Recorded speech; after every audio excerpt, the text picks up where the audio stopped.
When a specialist reads your letter, they are doing one thing above all else: rebuilding the patient's timeline. What happened before? What happened during? What is true right now? Tense is the only tool you have to tell them which is which. Get it wrong and a perfectly clear case reads as confused, even when every fact in it is correct. 3 tenses carry almost the entire letter between them. The first is past simple, which you use for events that happened and finished. The second is present perfect, for events that happened but still matter now. And the third is present simple, for facts that are true at the moment of writing. That really is it. Almost every tense error in an OET letter is one of those 3 being used in a place where another one belongs. Past simple is for closed events with a finished time.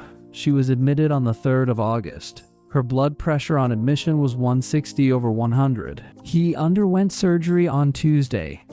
The key signal is that these describe a moment that is over. If you can attach a specific past date or time to it, past simple is almost always right.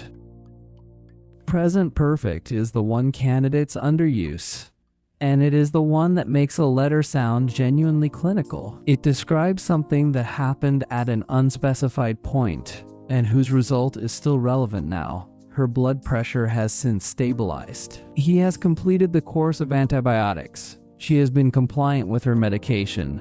Notice you can't attach a precise date to these without them sounding wrong. That's the test.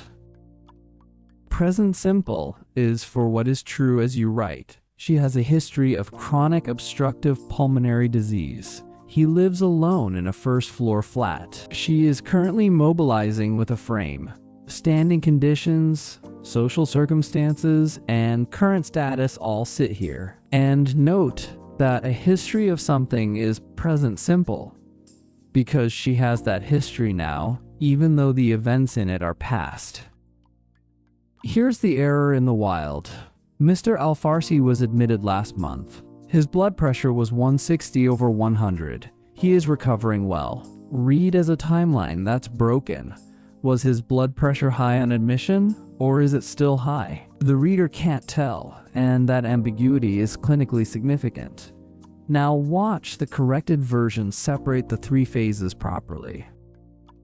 If you take one phrase from this video, take this one. Has since. Her creatinine has since normalized. His pain has since resolved. Her symptoms have since improved. Those 2 words tell the reader that something changed between the past event and now, which is exactly the information a receiving clinician needs. It is the single highest value tense construction in an OET letter, and most candidates never use it once.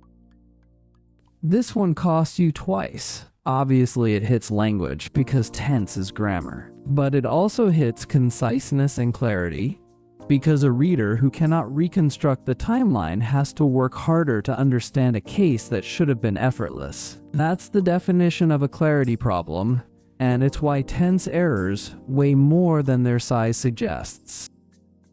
Here's the check, and it's a fast one. Read your letter and look only at the verbs in order, ignoring everything else. Ask whether they walk forward through time in a sensible sequence.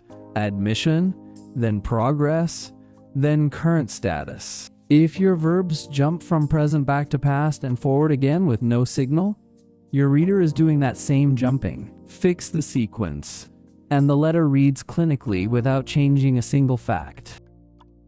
The honest part. Unlike tone, tense genuinely does have right answers, so this is learnable, and you should learn it. But there's a gap between knowing the 3 rules calmly and applying them correctly in 45 minutes with a case you've never seen. That gap closes with practice on your own writing, seeing where you actually slip rather than by rereading the rules. So use the free grammar checker for the clear-cut tense errors. No sign-up needed. And if you want to know whether your letters have a recurring timeline problem rather than a one-off slip, an OET trained corrector reads yours and shows you the pattern across the whole thing, which is the part you cannot see from inside your own writing. For the free grammar checker or a full correction, visit our website shown on screen. Good luck with your letter.